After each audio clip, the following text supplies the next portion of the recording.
Assalamualaikum warahmatullahi wabarakatuh. Selamat pagi, siang, sore, malam semuanya. Bagaimana nih kabar kalian? Semoga selalu dalam keadaan yang baik-baik saja. Terima kasih semuanya yang sudah hadir di sini. Terima kasih yang sudah menonton video ini, yang sudah mengklik video ini. Silakan absen dulu di kolom komentar ada siapa dan dari mana, biar kita semua makin saling kenal, dekat dengan kalian semua. Gitu ya. Makasih yang sudah selalu hadir ya selama ini, yang sudah selalu support Dimensi Mimpi sampai detik ini. Makasih banget. Dan di video kali ini ada cerita baru nih, cerita yang cocok banget untuk menemani aktivitas harian kalian yang lagi kerja, yang lagi ngepel, yang lagi rebahan aja. Pokoknya ini cocok banget buat temani harian kalian gitu ya, yang lagi kesepian gitu. Aduh. Oke deh. Cerita kali ini masih dengan penulis yang sama ya, yaitu Bri Story, dengan judul Cekam Apartemen Jakarta. Jadi ada gambaran sedikit nih, ceritanya itu ada seseorang yang merantau ke kota Jakarta ya, dari kota jauh sana. Dia tinggal di sebuah apartemen milik temannya ya, orang tua temannya ya. Dia tuh gratis tuh. Kenapa dia mau tinggal di situ? Karena dia gratis gitu di situ kan. Siapa sih di dunia ini yang nggak mau yang gratis gitu? Tapi ada tapinya nih. Apartemennya sih gratis memang gitu. Tapi kok banyak masalah gitu ya. Jadi selama tinggal di sini itu merasa nggak nyaman aja gitu. Ada beberapa hal yang membuat dia itu pengen pindah aja dari situ. Apa sih kira-kira ya? Tapi ini nggak nyamannya tuh mengarah ke sesuatu hal yang mencekam gitu. Nggak bikin ya, yang bikin nggak nyamannya itu memang hal-hal yang berbau-bau angker gitu, mistis gitu. Apakah ini apartemen yang kosong atau apartemennya yang memang sudah lama nggak dihuni, atau memang angker aja gitu? Apa gimana coba? Penasaran gak sih dengan ceritanya gitu? Oke, langsung aja kita masuk ke dalam ceritanya.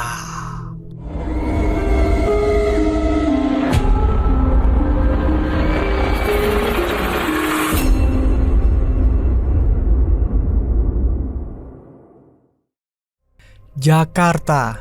Banyak terselip kisah seram, entah di kantor atau tempat tinggal. Salah satu bentuk tempat tinggal adalah apartemen. Sama seperti tempat lain, banyak apartemen yang punya cerita seram. Salah satu teman akan menceritakan kisahnya di sini di channel Dimensi Mimpi. Pintu kamar sengaja aku buka supaya tetap bisa melihat ke ruang tengah. Imajinasi jadi nggak melayang kemana-mana. Namun tetap saja susah tidur. Terkadang mata sudah terpejam, tetapi aku malah merasa seperti ada yang sedang berdiri memperhatikan. Was-was kan jadinya. Awalnya aku pikir mungkin itu hanya perasaan saja. Awalnya begitu. Sebegitu heningnya, suara sekecil apapun jadi jelas terdengar, terutama langkah kaki orang di lorong depan. Iya, langkah kaki. Seringkali aku mendengar suara orang yang sedang melangkah di lorong tengah malam. Wajar? Ya memang, karena kemungkinan besar itu adalah penghuni lain. Tapi ada suara langkah yang sangat khas. Sampai-sampai aku hafal kalau langkah kaki itu sedang muncul terdengar. Ditambah karena langkahnya selalu seperti berhenti tepat di depan pintu apartemenku.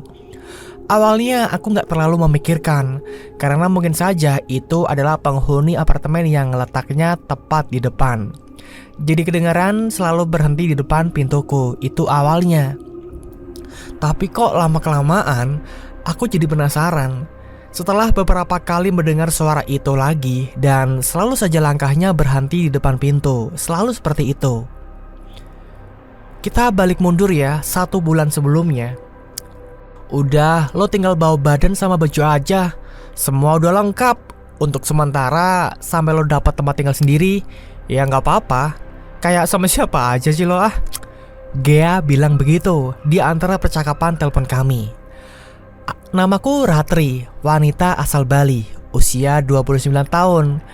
Bekerja di salah satu fashion company ternama di Jakarta. Jadi, tahun 2019 yang lalu, aku dapat tawaran kerja sebagai junior designer di salah satu perusahaan ternama yang bergerak di bidang fashion.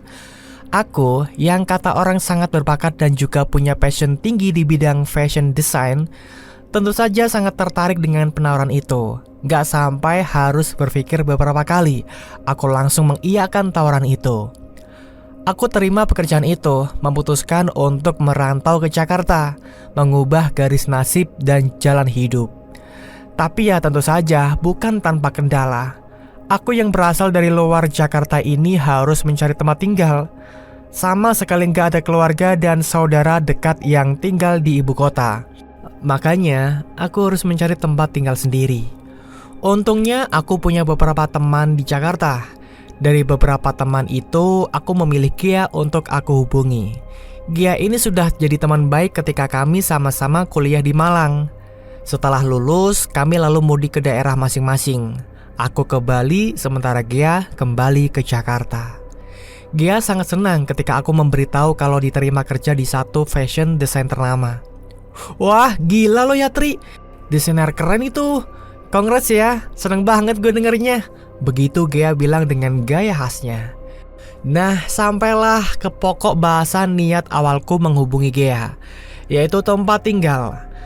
Aku minta rekomendasi darinya mengenai tempat kos atau apartemen yang gak terlalu mahal untuk aku tempati nantinya di Jakarta. Baik hatinya Gia, dia malah menyuruhku untuk tinggal di apartemen milik keluarganya. Dia bilang aku gak perlu bayar sewa, cukup membayar biaya bulanan apartemen saja, seperti listrik, air, dan lain sebagainya. Tapi aku gak enak. Aku gak mau seperti itu, malu. Udah gak apa-apa Ratri, daripada apartemen itu kosong, mendingan diisi sama lo kan? Udahlah, ntar gue bilang ke bokap ya, dia pasti setuju. Oh ya, kebetulan saat itu Gia gak di Jakarta. Dia sedang melanjutkan kuliahnya di luar negeri. Oke, baiklah. Aku tinggal di apartemenmu deh. Tapi untuk sementara saja ya, sampai aku dapat tempat kos. Aku gak mau ngerepotin, malu. Aku bilang begitu. Ratri, gak sementara juga gak apa-apa. Kan bokap gue juga udah kenal lo kan? Tenang aja sih. Ya sudah, percakapan telepon selesai ketika aku akhirnya setuju untuk tinggal di apartemen milik Gia. Niatku sih nggak berubah, tinggal di situ untuk sementara sampai aku menemukan tempat tinggal sendiri, entah itu kos atau apartemen lain. Begitulah, di akhir pembicaraan Gia juga bilang, nanti kalau sudah sampai di Jakarta, aku bisa menemui adiknya di rumahnya untuk mengantarkanku ke apartemennya. Singkat cerita, aku sudah sampai di Jakarta. Sebenarnya sudah beberapa kali aku menginjakan kaki di ibu kota ini, tapi tetap saja masih buta dengan seluk-beluknya. Mungkin hanya sedikit tahu di pusat kota dan tempat-tempat tertentu saja, selebihnya ya masih harus meraba. Begitu juga kali ini. Pada suatu hari Minggu di awal 2019, aku sekali lagi ada di Jakarta. Tiba di bandara jam 2 siang. Aku langsung menuju ke Kebayoran Baru, di mana rumah keluarga Gia berada. Rencananya, dari rumah Gia aku akan diantar oleh Dio, adik Gia, untuk menuju apartemen di Bilangan, Kalibata, Jakarta Selatan. Katanya, kalau hari Minggu, jalanan Jakarta lebih lenggang dari hari biasanya. Ya memang benar sih, sepanjang jalan dari bandara, aku hanya sedikit melewati kepadatan kendaraan. Kata Pak supir taksi juga sama, ini termasuk lenggang untuk ukuran Jakarta. Tapi ya tetap saja, aku yang terbiasa hidup di Bali, banyaknya kendaraan yang ada termasuk padat sekali buatku. Riuhnya tetap saja membuat sakit kepala. Singkat cerita, akhirnya aku sampai juga di rumah Gia. Keluarga Gia menurutku termasuk keluarga yang kaya raya. Sejak kuliah dulu juga Gia sudah kelihatan kalau datang dari keluarga kaya. Rumah yang di Kebayoran ini pun sungguh sangat besar, bertingkat dengan halaman luas. Mobil berbaris memenuhi garasi, beberapa di antaranya terbilang kendaraan mewah. Mbak Ratri, apa kabar? Hehe. Dia menyambutku dengan ramah ketika muncul dari dalam rumah. Selanjutnya kami berbincang sebentar. Dio ini gak terlalu jauh umurnya denganku. Sebelumnya juga kami sudah pernah beberapa kali bertemu. Jadi ya sudah cukup akrab lah, gak kaku lagi. Kebetulan waktu itu orang tua Gia juga sedang gak ada. Jadi aku gak lama-lama di situ. Setelah cukup berbincang dan melepas lelah, kami pun berangkat menuju apartemen. Jauh tempatnya dari sini, Dio? Enggak mbak, paling setengah jam juga sudah nyampe. Mbak Ratri sendirian aja. Aku kira bawa adik atau siapa gitu. Enggak lah, sendirian aja. Lagi pula aku kesini kan mau kerja, bukan mau jalan-jalan. Oh gitu. Ya nggak apa-apa sih. Aku lihat juga kalau Mbak Ratri ini pemberani. Dia bisa aja. Ya harus beranilah, namanya juga anak rantauan kan. Iya Mbak, pokoknya nanti kalau udah perlu apa-apa jangan sungkan telepon aku ya. Sebisa mungkin aku pasti bantu. Tengah malam sekalipun. Jangan sungkan ya Mbak. Iya Dio, terima kasih ya. Percakapan di dalam kendaraan itu mengiringi perjalanan kami membelah mewahnya selatan Jakarta, tempat orang mengukur batas-batas kejayaan. Benar yang tadi Dio bilang, kurang lebih hanya 30 menit perjalanan kami sudah masuk ke satu wilayah apartemen.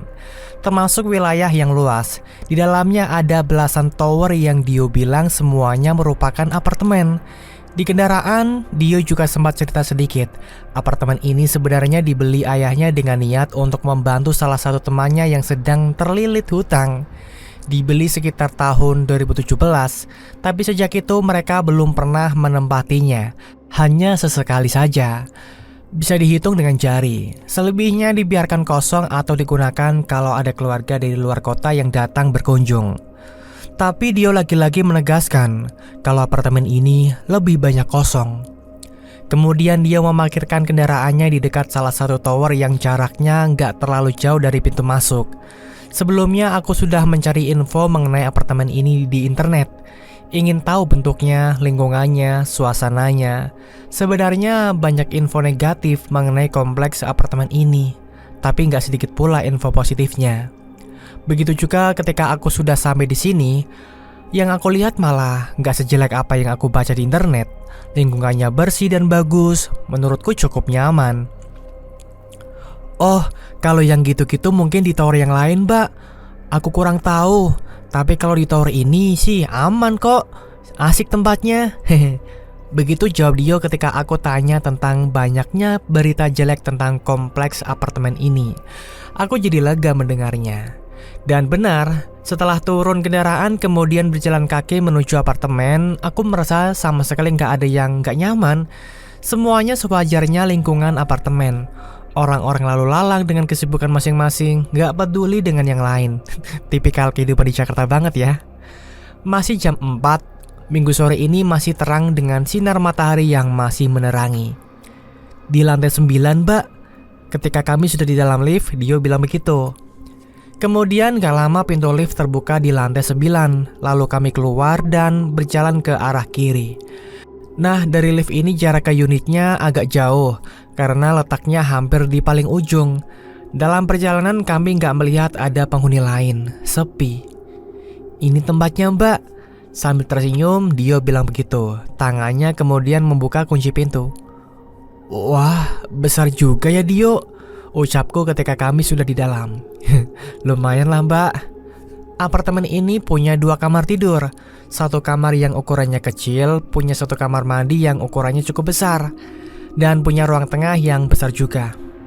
Aduh, ini sih terlalu besar buat aku. Makanya tadi aku tanya Mbak, kok Mbak Ratri sendirian aja? Oh ya, furnitur di dalamnya juga terbilang mewah. TV layar besar, isi dapur lengkap dengan peralatannya. Pokoknya benar yang dia bilang, aku tinggal bawa pakaian saja. Tapi ya itu tadi, menurutku apartemen ini terlalu besar dan mewah buat aku. Tapi ya sudahlah, gak apa-apa, toh hanya untuk sementara, sampai aku mendapatkan tempat lain yang lebih kecil. Aku dan Dio berbincang sebentar, sambil dia menjelaskan tata cara tinggal di apartemen ini. Tapi aku mulai merasakan keanehan. Dio seperti ingin menggarisbawahi kalimat, jangan sungkan untuk telepon aku kalau ada apa-apa ya Mbak. Beberapa kali dia ngomong gitu, entah kenapa. Iya Dio, aku telepon kamu kalau udah urgent ya, jawabku selalu begitu. Nah sampai akhirnya sekitar jam 5 Dio pamit pulang. Aku hanya mengantarkan sampai depan pintu. Kalau ada apa-apa telepon aku ya Mbak, jangan sungkan. Sekali lagi, Dio bilang begitu sebelum pergi. Iya Dio, terima kasih banyak ya. Salam buat papa mama. Setelah itu Dio pun pulang. Tinggallah aku sendiri di apartemen besar ini. Singkat cerita, jam 9 malam sambil ditemani minuman dingin, aku memandang keluar jendela menikmati pemandangan.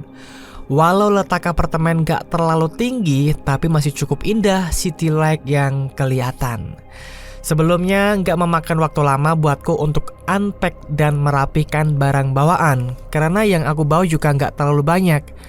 Jadinya bisa langsung istirahat menikmati suasana apartemen ini. Tapi sekitar jam setengah 10 aku baru ingat kalau ada beberapa barang keperluan yang harus aku beli. Makanya berniat untuk turun. Karena tadi aku lihat ada minimarket di dekat parkiran. Ya, hampir jam 10 malam aku turun. Sesamanya di bawah aku bersyukur kalau ternyata minimarket masih buka. Lantas buru-buru masuk dan mencari barang perlengkapan yang aku butuhkan. Gak lama ketika sudah selesai aku langsung keluar minimarket. Tapi alih-alih langsung kembali ke atas, aku malah memilih untuk duduk terlebih dahulu di salah satu kursi di dekat pintu masuk. Ada semacam taman kecil gitu, aku duduk di situ. Ingin sejenak menikmati udara di luar Jakarta, melihat-lihat orang lalu lalang. Kurang kerjaan memang. Tapi gak lama setelah sudah habis segelas kopi dan beberapa batang rokok, akhirnya aku memutuskan untuk masuk, naik ke atas. Sudah hampir jam 11, sudah sedikit orang yang kelihatan di lobi dan sekitarnya. Mungkin karena sudah penghujung minggu juga. Nyari sendirian aku melangkah menuju lobi. Ketika sudah sampai di depan lift pun aku tetap sendirian. Pintu lift terbuka. Aku lalu melangkah masuk. Gak terlalu memperhatikan sekitar, karena aku sambil terus melihat layar ponsel di genggaman, sedang terlibat percakapan seru pesan pendek dengan Gea. Nah, ketika aku hendak menekan tombol di angka 9, ternyata tombolnya sudah menyala. Berarti sudah ada yang menekan sebelumnya. Melihat itu, aku langsung kembali memperhatikan layar ponsel, kembali ke posisi semula. Tapi, beberapa detik kemudian aku terkejut ketika mengetahui kalau ternyata ada orang lain di dalam lift. Aku gak sendirian, dia berdiri di sudut kiri belakang. Aku baru sadar akan hal itu ketika sejenak mengalihkan pandangan dari ponsel, lalu melihat ke pintu. Dari pantulan pintu lift inilah aku bisa melihat ada laki-laki di belakangku. Refleks aku lalu menoleh ke belakang, memandang wajahnya, lalu tersenyum menyapa. Lelaki berumur sekitar 40 tahun, perawakannya tinggi kurus, berpakaian santai dengan celana jeans dan kaos berwarna gelap. Dia membalas tersenyum. Beberapa belas detik kemudian, pintu terbuka di lantai 9. Aku lalu keluar, melangkah ke arah kiri. Di dalam lift beberapa saat sebelumnya, aku melihat kalau tombol yang menyala hanya tombol nomor 9. Seharusnya lelaki tadi juga ikut keluar, tapi aku gak mau terlalu memperhatikan, lebih memilih untuk terus melangkah. Nah, saat itu aku sama sekali gak mendengar ada suara langkah di belakang. Tentu saja aku penasaran, lalu akhirnya menoleh. Ternyata kosong. Gak ada siapa-siapa.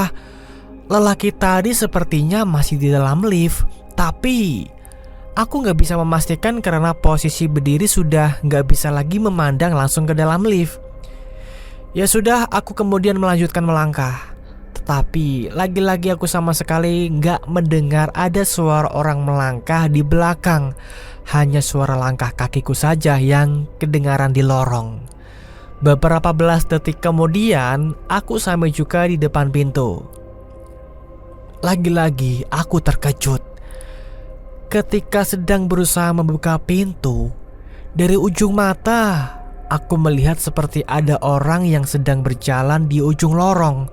Sontak aku langsung menoleh. Benar, ada orang. Ternyata itu adalah lelaki yang tadi, lelaki yang satu lift denganku. Setelah jarak kami sudah cukup dekat, lagi-lagi aku tersenyum menyapa walau masih agak sedikit kaget dia membalas senyumku. Setelahnya aku langsung masuk apartemen.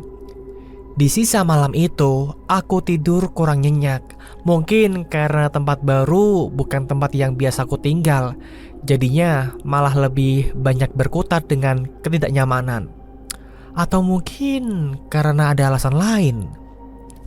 Singkat cerita, sudah seminggu lebih aku tinggal di Jakarta. Dalam beberapa hal sudah mulai terbiasa dengan liuk polanya. Walau di beberapa hal lain aku masih keteteran dan harus terus berusaha mengerti dan memahami. Dalam hal pekerjaan, aku sangat menikmati semuanya. Lingkungan baru yang asik, great company, rekan kerja yang sangat menyenangkan. Pokoknya aku senang deh. Sama sekali belum menemukan hal yang gak menyenangkan. Aku happy. Tapi masih ada yang mengganjal. Ini tentang apartemen tempat tinggalku. Ada beberapa keganjilan yang aku rasakan. Semuanya terjadi sejak awal aku tinggal di sini. Seperti aku bilang tadi, mungkin saja karena ini adalah tempat baru, butuh waktu agak lama untuk adaptasi. Mungkin saja begitu. Ya semoga hanya itu alasannya. Tapi yang aku rasakan agak aneh. Seringkali merasa seperti aku gak sendirian di apartemen ini. Agak serem kan? Tapi begitu adanya. Nyaris setiap malam aku sangat susah tertidur. Sekalinya terlelap selalu gak nyenyak. Kalau mata terpejam, sering merasa kalau seperti sedang ada yang berdiri memperhatikan. Seperti itu, makanya aku takut untuk memejamkan mata.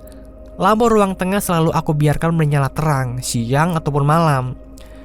Malam hari ketika sudah di tempat tidur, pintu kamar selalu aku biarkan terbuka supaya ruang tengah bisa tetap terlihat. Imajinasiku jadi nggak kemana-mana. Kalau sudah tengah malam, suasana sangat hening. Jadinya suara sekecil apapun jadi jelas terdengar, terutama langkah kaki orang berjalan di lorong depan. Iya, langkah kaki. Beberapa kali aku mendengar suara orang sedang melangkah di lorong tengah malam. Wajar? Mungkin iya, karena kemungkinan besar itu adalah penghuni apartemen yang lain.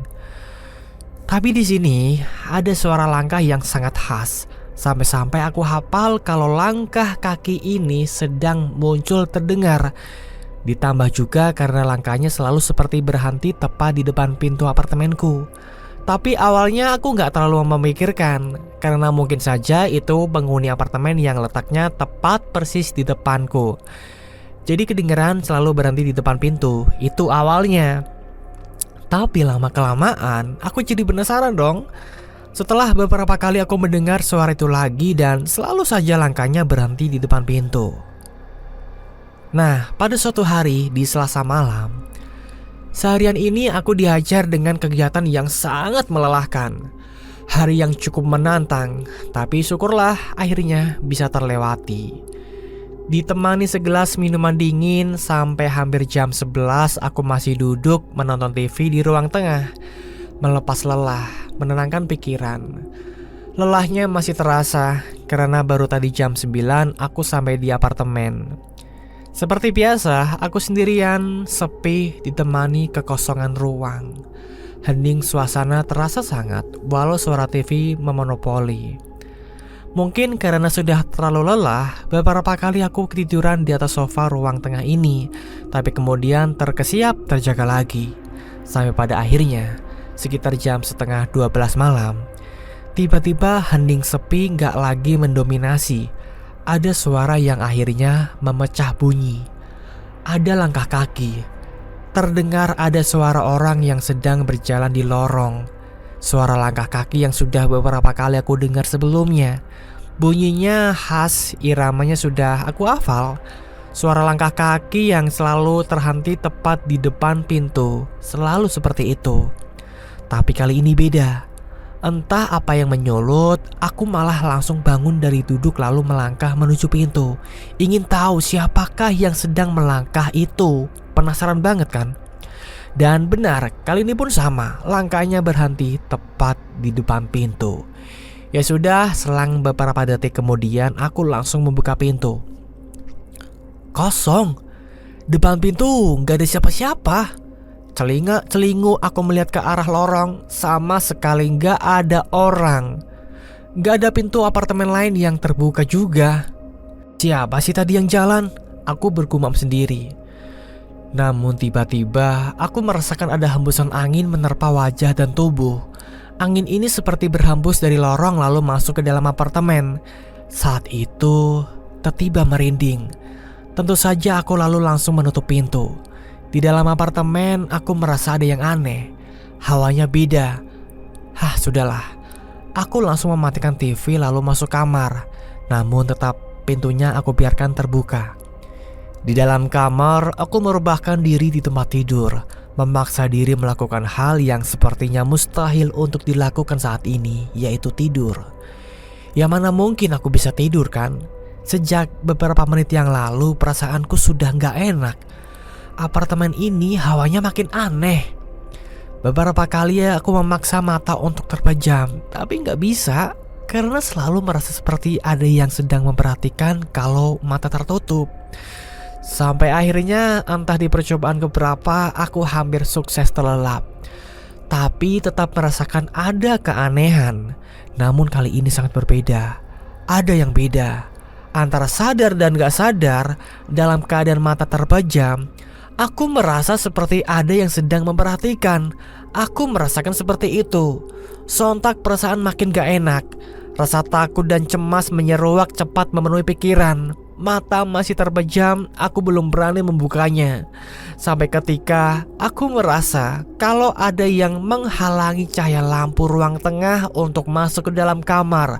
Aku merasa seperti itu. Karena curiga, penasaran, akhirnya aku memberanikan diri untuk membuka mata pelan-pelan.